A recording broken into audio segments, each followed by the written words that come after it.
जय श्री सीताराम मित्रों। मैं पंडित अनुज नारायण शास्त्री। बड़ी विडंबना का विषय है। आज के परिवेश में कुछ घटनाक्रमों का सामना करना पड़ रहा है। यद्यपि मैं कभी विवादों में नहीं फंसता, लेकिन एक इटावा कांड जो आज के समय में बड़ा प्रचलित है, आप सभी को जानकारी होगी।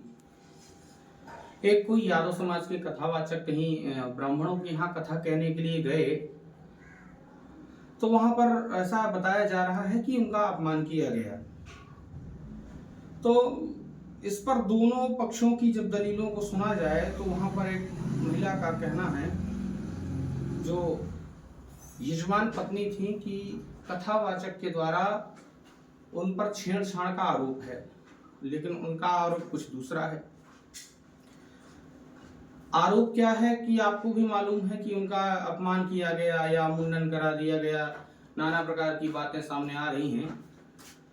उसी विचार पर तो बड़ा संकोच हो रहा है ये बताने में कि आज संपूर्ण भारत में ब्राह्मणों के प्रति एक निंदा का विषय बन चुका है।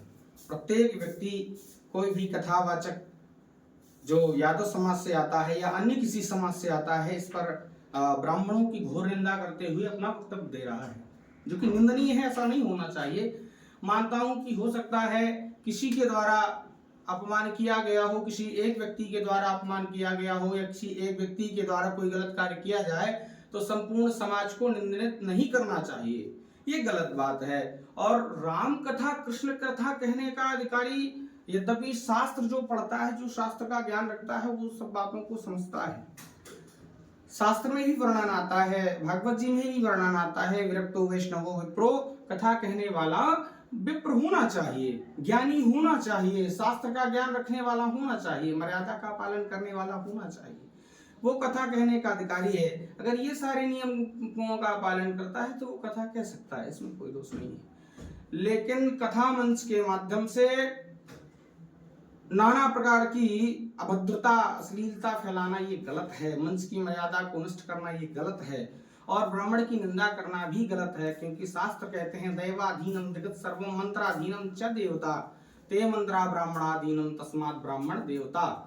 माने संपूर्ण जगत देवताओं के अधीन है और देवता मंत्रों के अधीन है, और वो सभी मंत्र ब्राह्मण के अधीन है। ब्राह्मण सदैव सर्ववंदनीय रहा है, आज भी सर्ववंदनीय है। लेकिन यदि कोई एक व्यक्ति गलती करता है तो उसके वजह से संपूर्ण समाज को गलत नहीं कहा जा सकता। आज सोशल मीडिया में, फेसबुक में, इंस्टाग्राम में, यूट्यूब में, मीडिया के माध्यम से आप देख रहे हैं कि बड़ी विचित्र घटनाएं सामने आ रही हैं। यादव समाज एकत्रित होकर के ब्राह्मणों को उल्टा सीधा कह रहा है, या कोई और व्यक्ति ब्राह्मणों को उल्टा सीधा कह रहा है, ये कहीं ना कहीं गलत है।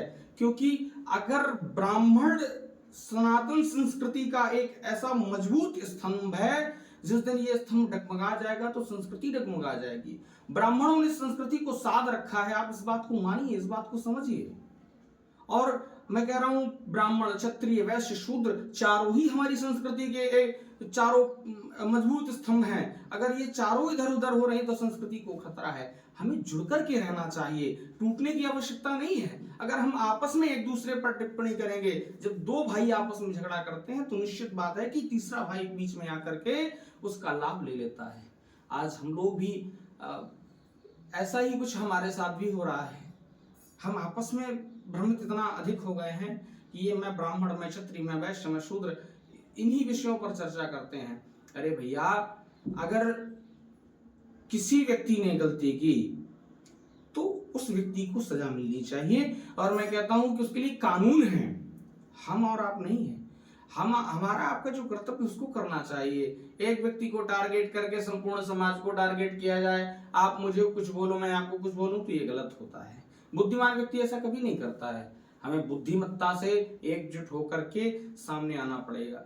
क्योंकि आप देखते होंगे कि झाड़ू जब तक इकट्ठा रहती है, संगठन में रहती है, तो घर के कचड़े को साफ करती है, और जिस दिन वो संगठन से टूट जाती है, बिखर जाती है ना प्यारे, वो झाड़ू ही कचड़ा बन जाती है, झाड़ू ही कूड़ा बन जाती है।